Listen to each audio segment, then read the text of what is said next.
মার্কিন সরকার অনেক দেশ ও ব্যক্তির উপর নিষেধাজ্ঞা দিয়েছে। এটা তাদের জন্য নতুন কিছু নয়। তাই সাবেক সেনা প্রধান জেনারেল আজিজ আহমেদের উপর নিষেধাজ্ঞার কারণটি জানা নেই, এমন মন্তব্য করেছেন স্বরাষ্ট্রমন্ত্রী আসাদুজ্জামান খান। এছাড়া চিকিৎসার জন্য ভারতে গিয়ে নিখোঁজ ঝিনাইদহ 4 আসনের সংসদ সদস্য আনোয়ারুল আজিম আনোয়ারকে খুঁজতে ভারতীয় গোয়েন্দা সংস্থার সাথে দেশের আইন শৃঙ্খলা বাহিনীও কাজ করছে বলে জানান তিনি। শিগগির তার সন্ধান পাওয়া যাবে বলেও আশা করছেন স্বরাষ্ট্রমন্ত্রী। বিস্তারিত জানাচ্ছেন তরুণ বেগী।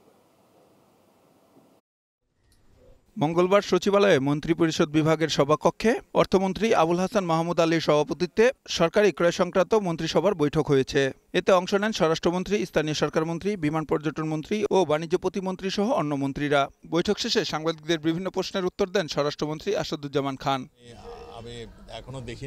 চিকিৎসার জন্য ভারতে গিয়ে নিখোঁজ ঝিনাইদহ 4 আসনের সংসদ সদস্য আনোয়ারুল আজিম আনোয়ারের বিষয়ে স্বরাষ্ট্রমন্ত্রী জানান, ভারতীয় গোয়েন্দা সংস্থার সাথে আইন শৃঙ্খলা বাহিনীও কাজ করছে।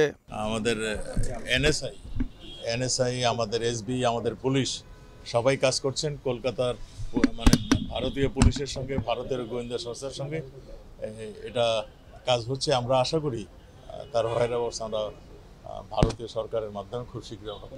এ সময় স্বরাষ্ট্রমন্ত্রী জানান, সাবেক সেনাপ্রধান আজিজ আহমেদের উপর মার্কিন নিষেধাজ্ঞার বিষয়টি এখন আনুষ্ঠানিকভাবে পাওয়া যায়নি। এই বিষয়টি পরে জানা যেতে পারে বলে জানান তিনি।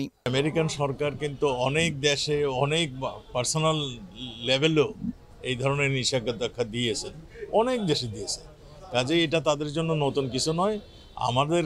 আমাদের যাকে দিয়েছেন এটা আমাদের কাছে এখনো সঠিকভাবে আমাদের কাছে আসে নাই।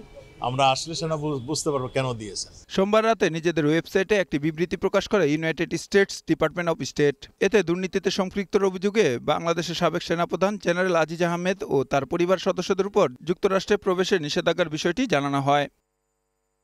তরুণ বেগী, গ্লোবাল টেলিভিশন, ঢাকা।